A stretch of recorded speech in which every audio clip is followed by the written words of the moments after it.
Perfect. How you doing, man? What's going on? Good to see you. Yeah, you too. Hey, for people that do join us, where are you in the world? I am still out in Boise, Idaho. Oh, nice.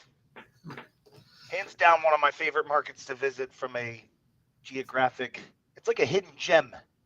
Yeah, At least it's to me. it's not all potato farm fields like everyone thinks. There's some really gorgeous landscapes out here.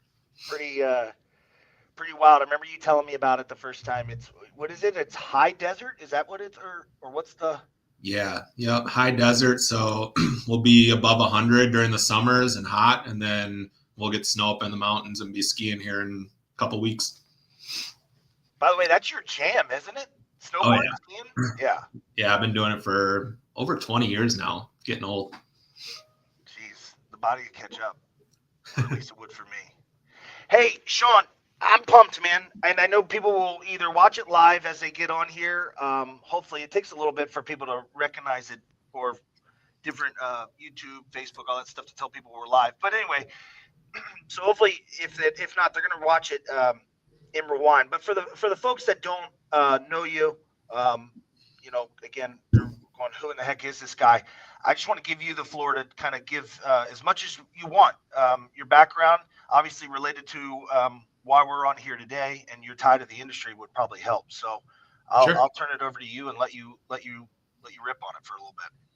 Yeah, so I've been in the home improvement space for 12 years now. So this will be the 13th year in the space. I started at Tundraland in Wisconsin with Brian, who's a good friend of both of ours, and it had no intention of getting into home improvements. I was going to grad school for business management and needed to pay my rent. So my mom actually went to college with Brian's wife, Kathy. So my mom said, "Hey, my friend Kathy's husband's got this business. Why don't you give him a call and see if he's hiring?" I So didn't know that. yeah, yep. Oh wow. Okay. So gave BG a call, and he needed someone to just put together job folders and answer the phone. So started with BG. I think getting paid $11 an hour just to sit in the office and put job folders together and answer the phone while I was going to grad school, and ended up working with him for 3 years while I was in school. And my job slowly progressed to being the assistant production manager for all three verticals in Tundraland. So sunrooms, windows, and baths. And, when I started, they were just getting baths started, really deciding to go all in on it. And when I left, we were doing 100 showers a month. So really cool experience to be in there. Got the privilege of having an office directly across the hall from BG for the last year I was there, and really focused on just soaking everything I could from him up like a sponge. Guilty for eavesdropping on conversations, figuring out how he was handling situations. And that's where I really learned a lot. And, that job I had with Tundraland really kind of turned into what we now know as customer care. As an assistant production manager, handling all the customer interactions with scheduling, service, welcome calls, scheduling the production managers for pre-cons. That position is, what a lot of companies now are using as customer care. Oh wow. Yeah. That's true. Yeah. So once I graduated from school, kind of fell in love with home improvements with those 3 years in Tundraland. It was a lot of fun, and the fast growth was exciting.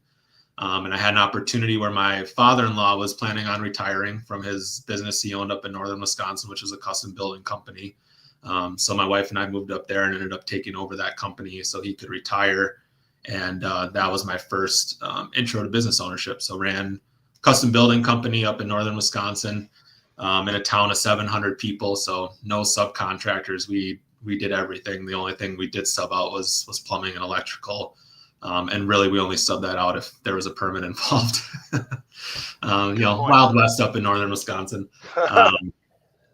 But did that for 3 years, learned a ton. That Tundraland experience really set the foundation of how to look at a P&L, how to job cost to make sure you're making your profit margins, and really how to manage a team of people to be successful.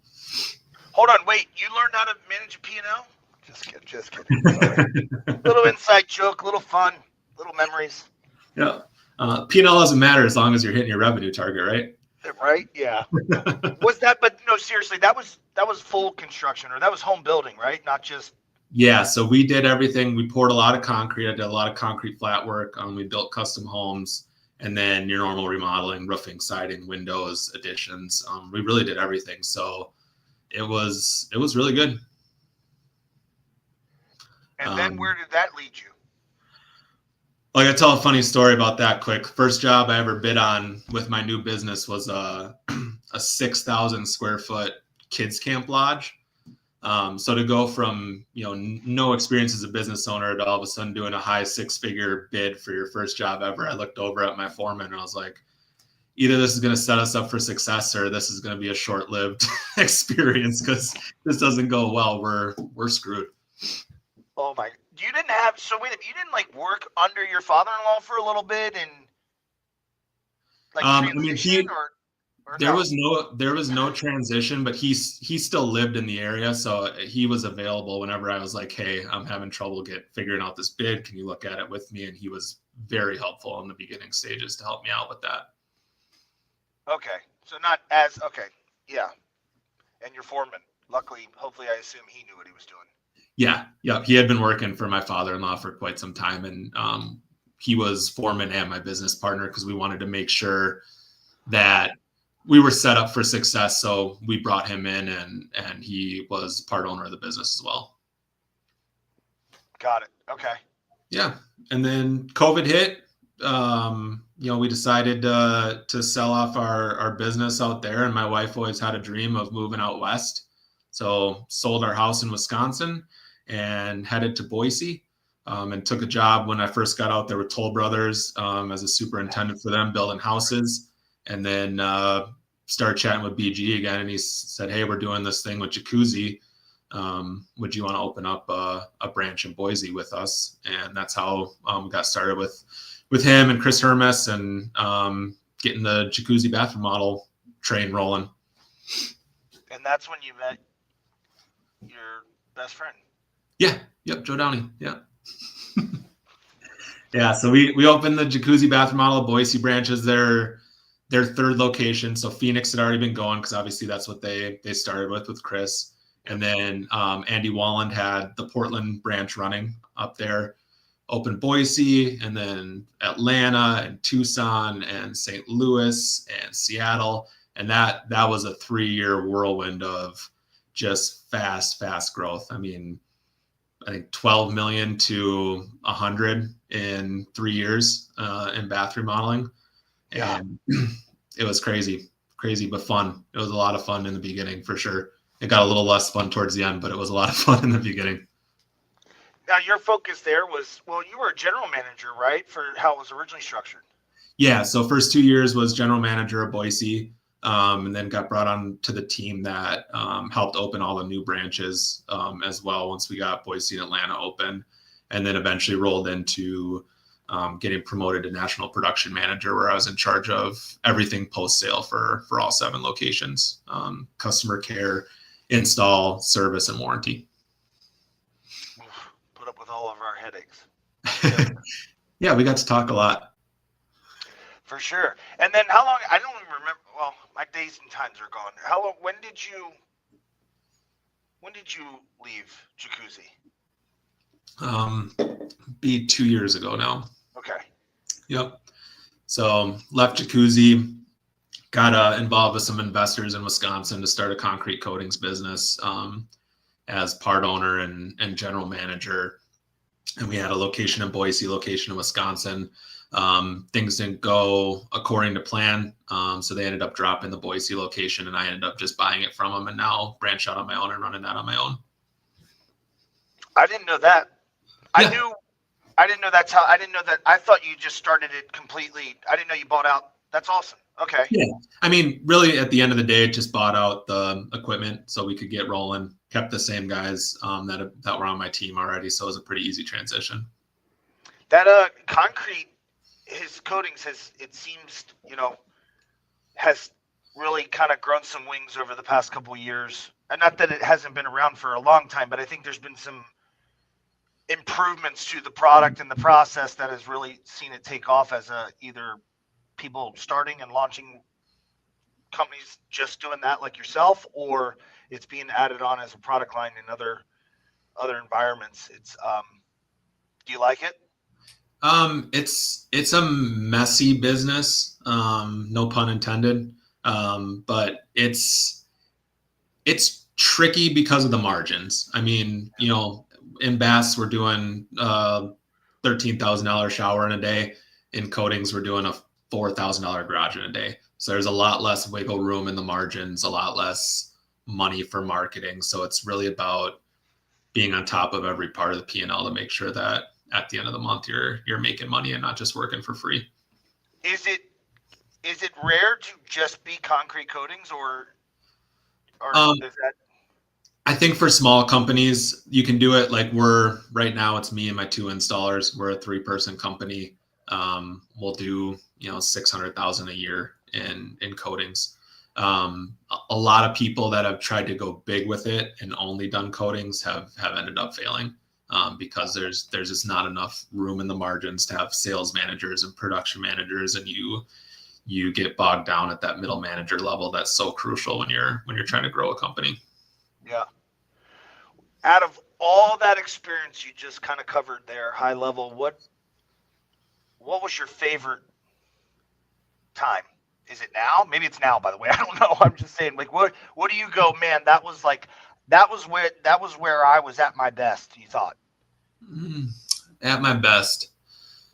Well, I guess that's two questions. So my favorite was my custom building company in Wisconsin, just because learning the business was fun, but for me, learning all the skills, like learning how to frame a house, learning how to pour a slab, learning how to put a new roof on, like those are skills I'll use for the rest of my life. And it was really fun to learn all those, to not have to hire people to work on my house after that. It was really fun to soak up all that great information.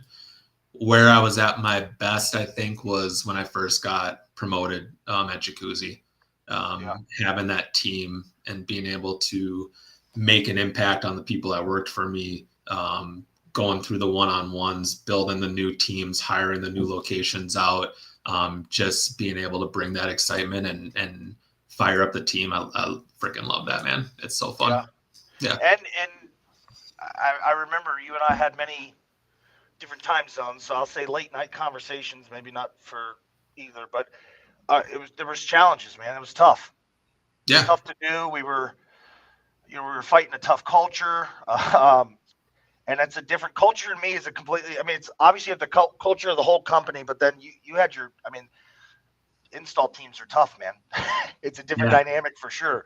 I just remember being in markets with you at times and challenges, and but you were the right person for the job, hands down. The disciplines that were put in place and the things that needed to happen. So that was critical. Because if I remember correctly, one of the biggest challenges was we had such an enormous backlog in certain markets that we were trying to. Yeah, and I hear this from people in the industry so much.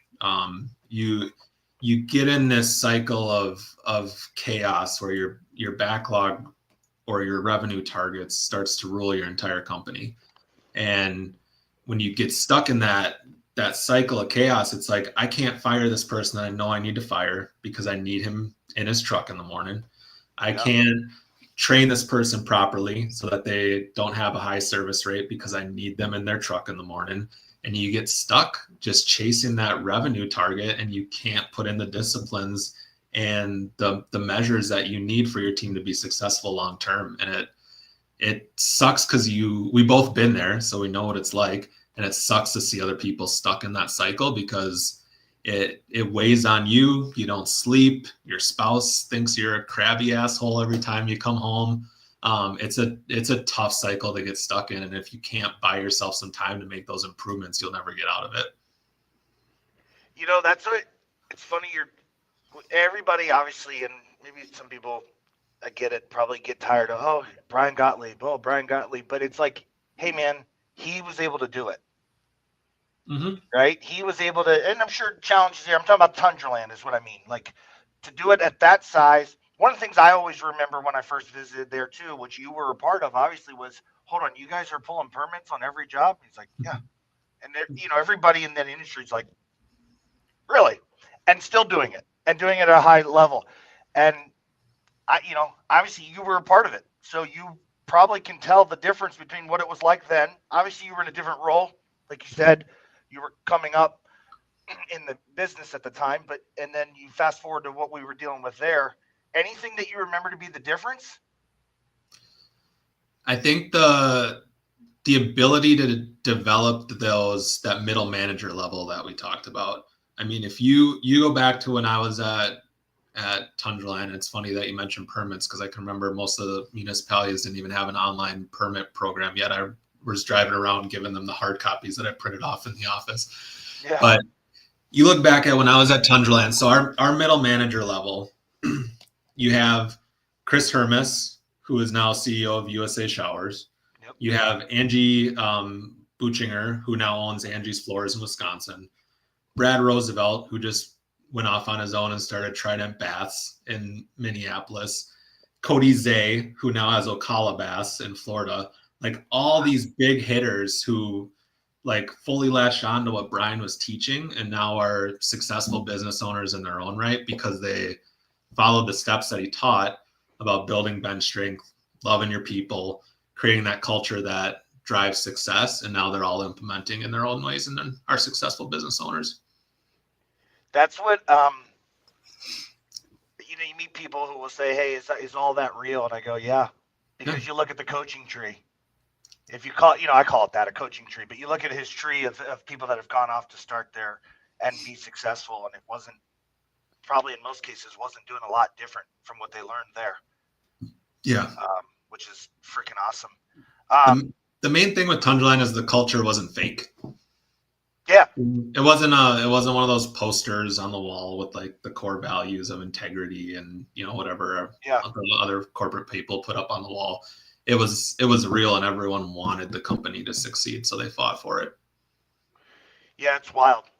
It's a constant reminder though that it can be done.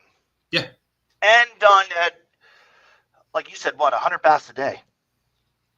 100. When I left, it was 100 baths a month, but it grew well past that after I left. Yeah. Sorry, a month. Yeah, that's, which is again at that time, many years ago. Before numbers got way blown out of proportion over the past 5 years. That's a lot of baths. Yeah. It's funny. When I started there, we were in their old building, and I shared an office with his COO at the time, Dave Pethke, and we didn't have heat in our office in Wisconsin, so we'd both meet at the shop at 6 a.m. and whoever got there first would fire up all the space heaters, and we'd sit there and shiver in our winter jackets till the space heaters kicked on enough. Well, when we were talking about you're talking about pulling permits, I remember meeting the guy his office was a closet that was in charge of permits, at least orchestrating. I can't remember his name for the life of me, but I'm sitting here looking at this gentleman sitting in a closet as an office. But he was happier than, as they say, a pig in shit. But I'm like, hold on.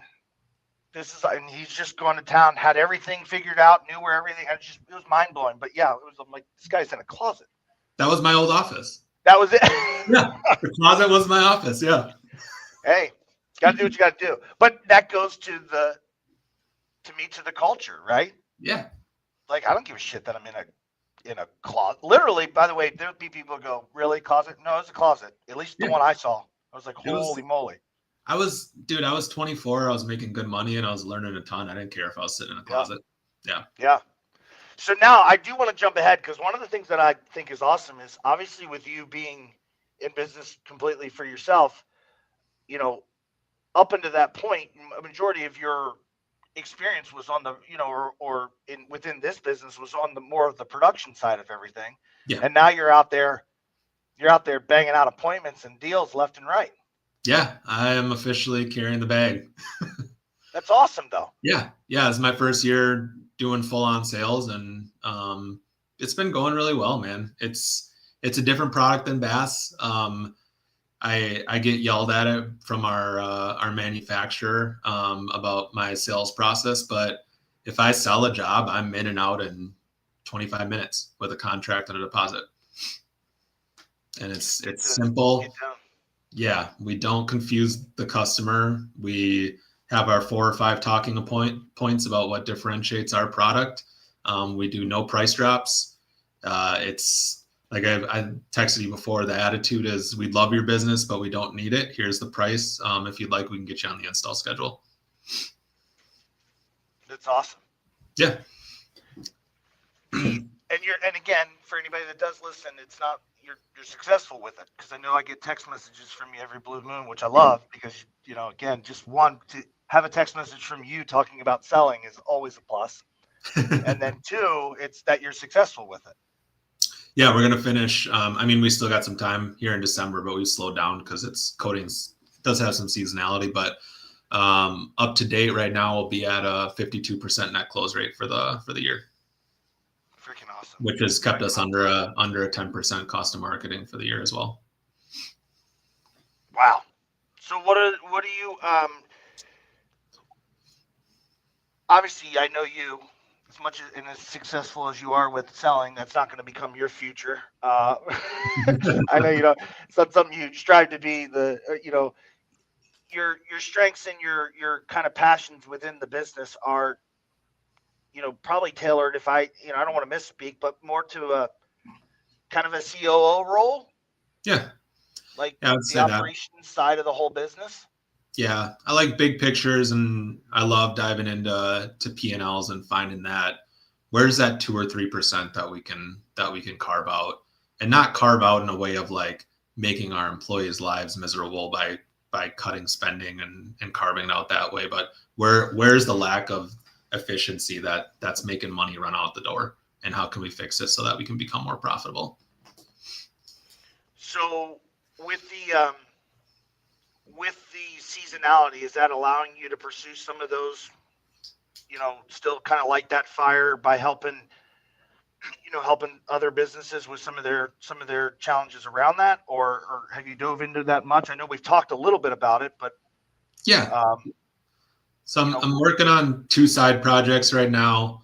And the coatings thing is not a long-term thing. It's going to be my hope is to hand it over to my employees yeah, eventually, and give it to them. It's too small to keep my brain happy throughout the year. I need more challenges and more puzzles to solve. But my 2 side projects, one's called BTS Solutions, stands for Burn the Ships, which me and you shout at each other all the time.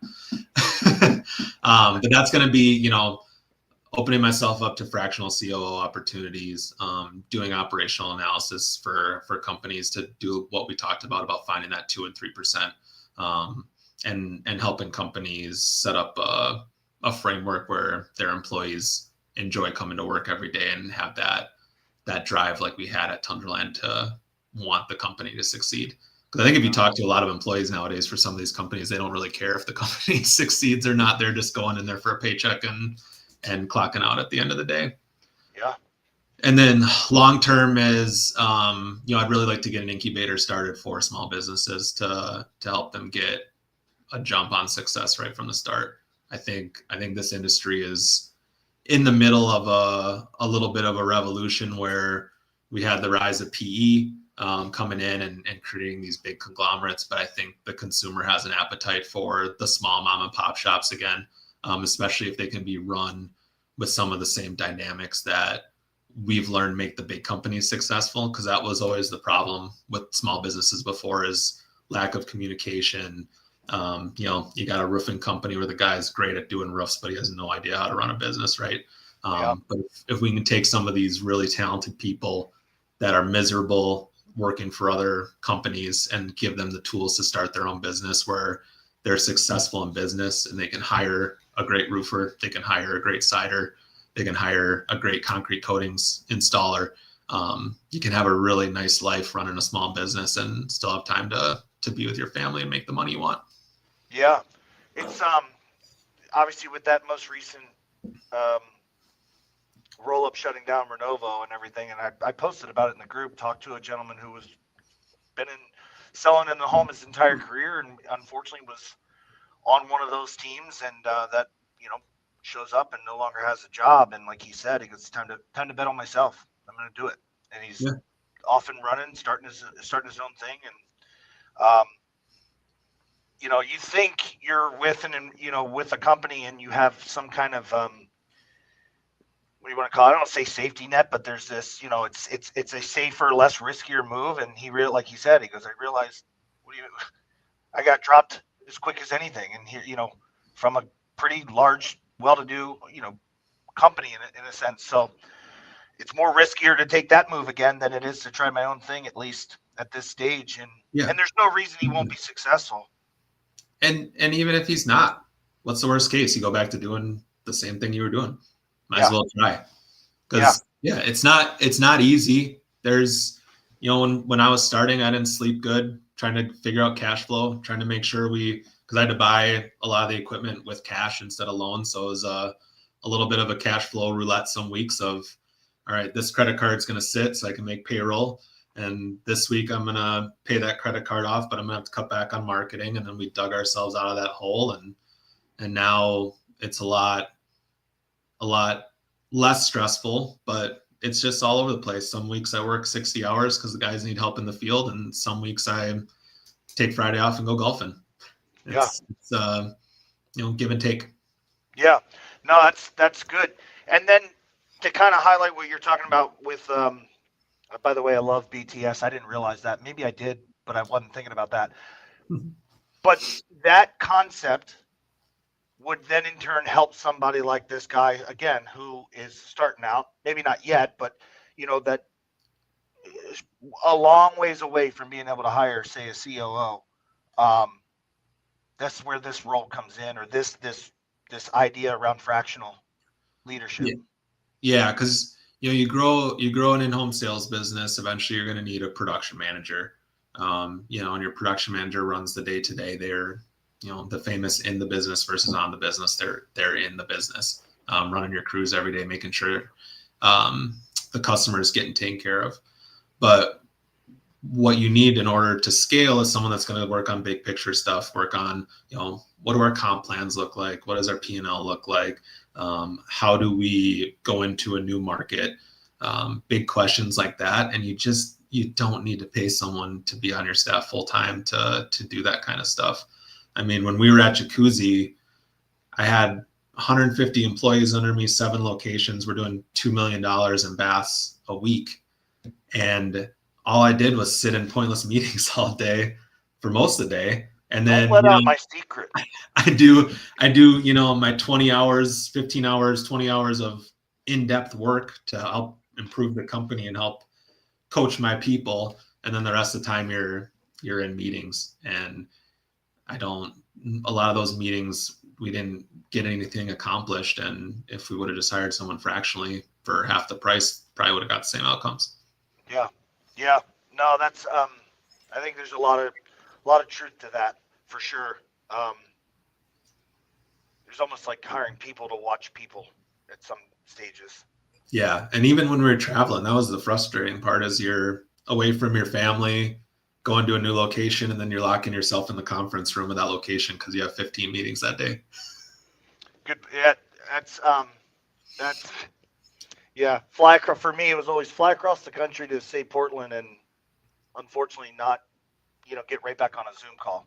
Yeah. Now it's fun when we both got to travel the same location, and then we had some fun. But other than that, it was we did, again, a couple hours of work and then 10 hours of meeting. Yeah. No, that's a good point.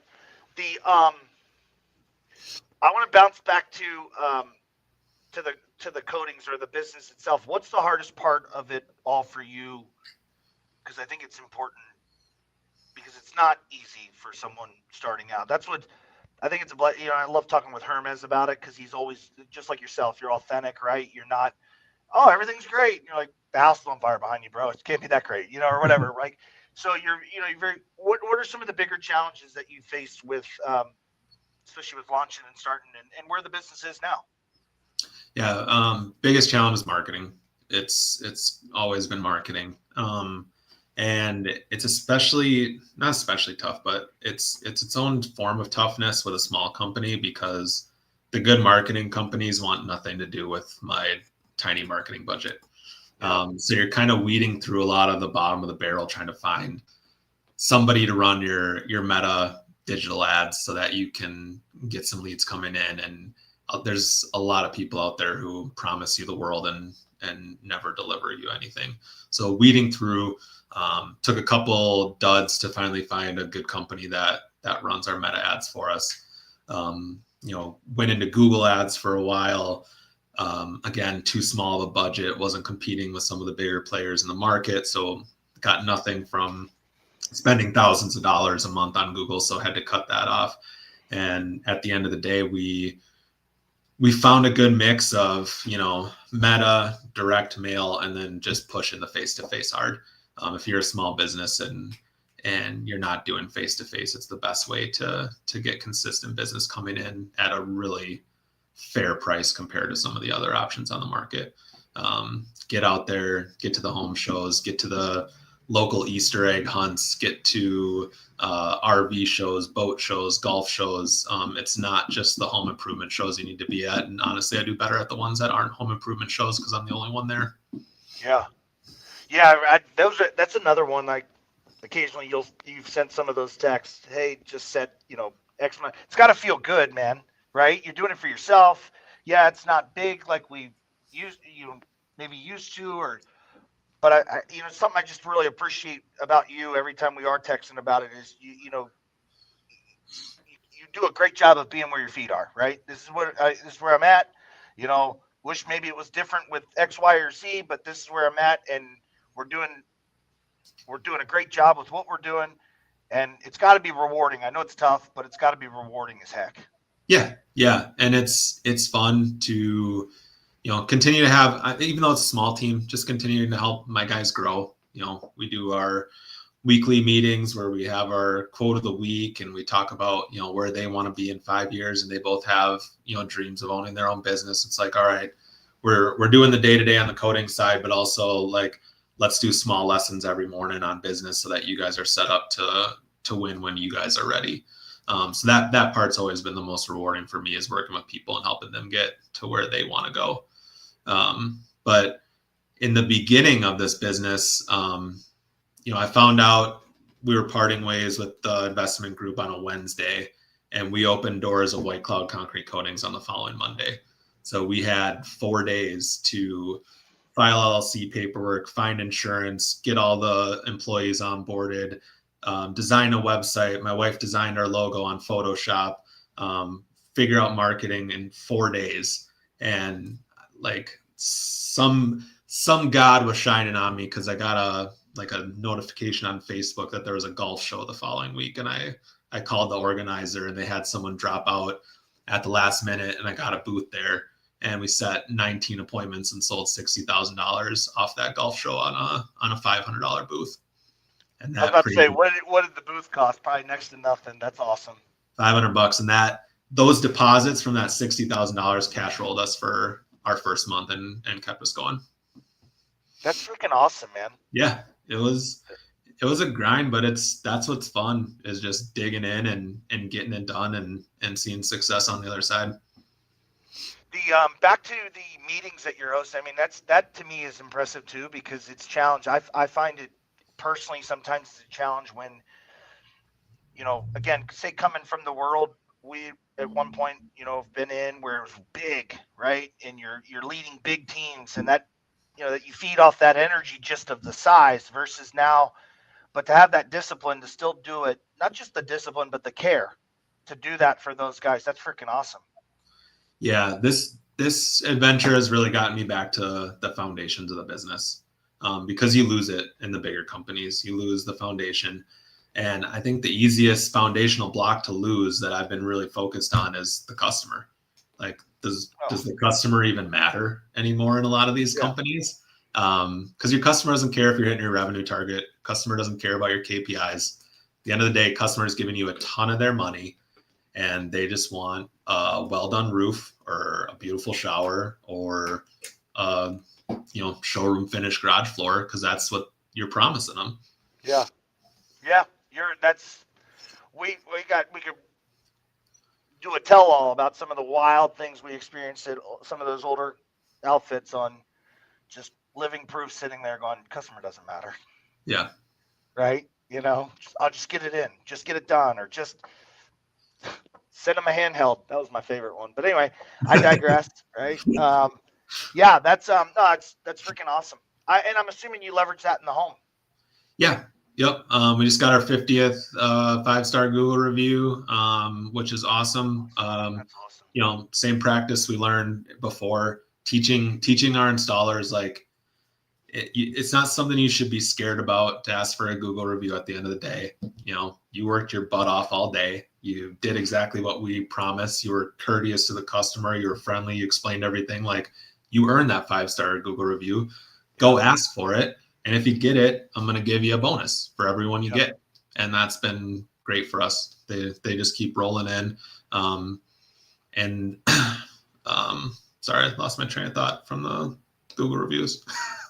No, but you're right. I know the one part is we used to battle with getting those, right? Getting an installer to ask for it, or even a rep, right? A sales rep. It's like, hold on, man. Oh, and then one thing I learned from you, Joe, when I first met you, you came to Boise and, introduced yourself as the new VP of sales, and we hung out. And a couple of days later, I got a handwritten thank you note from you, thanking me for taking you out to dinner and introducing you to my team and stuff.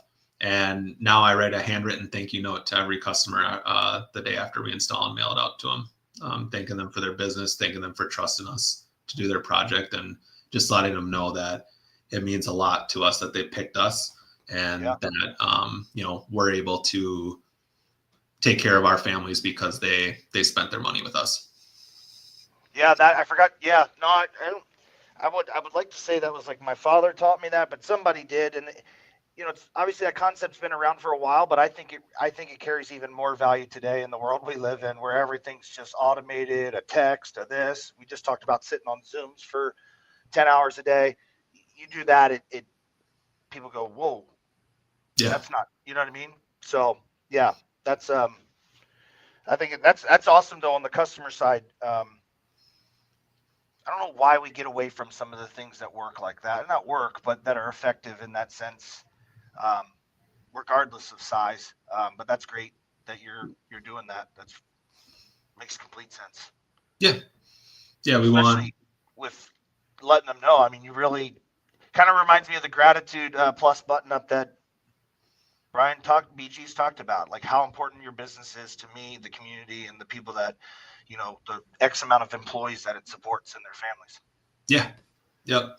I should write on there, if it wasn't for you, I'd be working for private equity. Oh man. So needless to say, you're not going back to that. No, that's you mentioned Revolution a few minutes ago.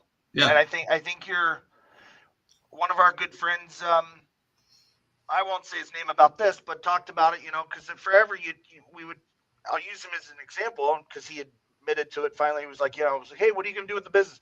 Going to build it, going to sell it. Going to build it, going to sell it. Built to sell, built to sell. And what was it, less than 6 months ago? He's like, you know what? Why would I sell it? Yeah. If it's doing great and things are, but that's been the mentality everybody you run into. And that's why that conversation, I think, came up. I was like, everybody we were running into was like, yep, going to sell. Yep, going to sell. And I'm like, hold on, man. If you're putting 20 points to the bottom line or, whatever, let's just say. Yeah. That should be a goal, right? And you're doing that. And you've put systems in place that at that stage, at any size that's even worth being sold, it's got to kind of at that point run itself. It shouldn't be running off of you. So why would you, what's the pull on you day to day? Yeah, I think it's just part of the short attention span culture nowadays, is that tied in with some of the guys that got the big payouts from selling, and everyone was like, I want that short term fix. I want to build something quick, and then private equity will roll in with their $100 million check, and that became everybody's goal. But first of all, I don't think that's going to happen a whole lot anymore after what happened to Renovo. I think private equity is probably going to get a little bit of cold feet on purchasing these companies. But second of all, you can run a great business. You can pass it down to your kids. You can retire and make a ton of money and enjoy your life running your business that you built with your own two hands. And when you get it big enough, you can step back and be part-time and semi-retire and hire a GM to run it for you. You don't have to have the sale as your end goal. Yeah. All the greatest businesses in this country played the long game. They played the long game of slow, calculated growth with processes in place. And I don't even like the word growth. You know, me and you always say scale. Yeah. Growing is one thing, growing is chaos, scaling is doing it responsibly and with profit at the bottom line. Yeah. Drives me nuts when it's growth without profits. Just, to me is insanity. Like, we don't do it for, it doesn't say joesHomeImprovements.org. Like, it's not a nonprofit. We do it, do well and do good to steal, Tungeland's old ways, which is just still one of my favorites. That was the only thing I ever saw on the wall there, if I remember correctly. But it tackled every aspect you needed to tackle. Do well, do good. Yeah. We do the right thing by our customer. We've earned the right to be rewarded. And one thing Brian taught me when I was young that I've held on to for business ownership is don't go into debt. Grow slowly, but grow with your own money. And number two, he said in home improvements, you can either be small or big. The middle land is where people go to die. When you're small, people always say like, oh, you're not building a business, you're building a job. Who cares? I love my job and it's my business. But if you're small, you can control everything. You can be super profitable. Life is easy. When you're big, you can have the scale to get the deals you need. You can have the middle management you need. You can attract the people you need to.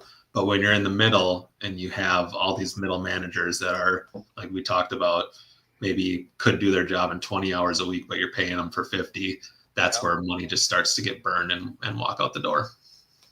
Yeah. I never, it's funny. I'm sure, obviously, that's where you got it from. It makes sense. I've never talked to him much about it. But it's kind of like that purgatory, where you have just amount of, like you said, people, a good chunk of your payroll's just there collecting. Yeah. Versus, it's and he's a smart feller, I'll tell you, that BG. Yeah, he is. Yep. What would you, are you, I don't know how active, I've never really asked, what's the best way for anyone that watches this? Again, obviously we know the group just by the name is tailored typically around sales, but we know there's a bunch of owners in here, and there's also been a few people ask, production related questions, which I know you could not only can, but are very much willing to help. What's the best way for anybody that wants to connect with old Shaun Hilgart to reach out? What's the quickest yeah, I can put my cell number in the chat after we're done. Otherwise, message me on LinkedIn, or my email is just Shaun, SHAUN, @whitecloudcoatings.com. Okay. We can add, that's true. We can go in the Facebook group to do it after. You're probably more heavy on LinkedIn, aren't you? I was for a while. Yeah. I just like posting stuff on there every once in a while about when I see something that makes me go, I don't know if that's the right way to do things. But I'm not always right either. But what I've learned over the past decade plus is, it's pretty simple. Take care of your people, take care of your customer, and keep everything simple, because simplicity breeds profit at the end of the day. And that's how I run my business and all my businesses, and always will. I don't think we have to say anything else. That's like the mic drop moment of our time here. That's freaking awesome. I mean, again, I can't recommend anybody that gets a chance to catch up and listen to this, connect with Shaun. I was fortunate to spend almost 3 years of awesome time with you. I wish we did travel more together, but still got to work with you day to day. Forever grateful for that. It's probably why we still continue to talk, or maybe it's just because you're kind enough to reply to me. I don't know. That's to be discussed some other time offline. But definitely, I recommend for anything, just reach out. Shaun will always help or direct you. It's one of the reasons why I wanted to get you on, because I just know you'll continue to always give back. And And yeah, I'm excited about the two, about BTS especially, and as well as the small business. Because I think you're right. I think we're seeing that across the board throughout our country, that it needs to make that revolution back towards small business.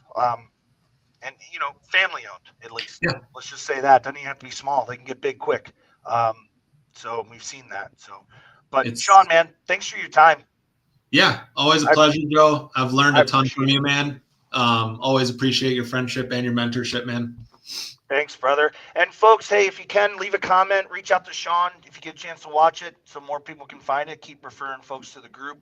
This is exactly what the group's designed for, just to give back in any way we can value. So, Shaun, appreciate your time, man. We'll catch up soon, okay? Heck yeah, thanks, Joe.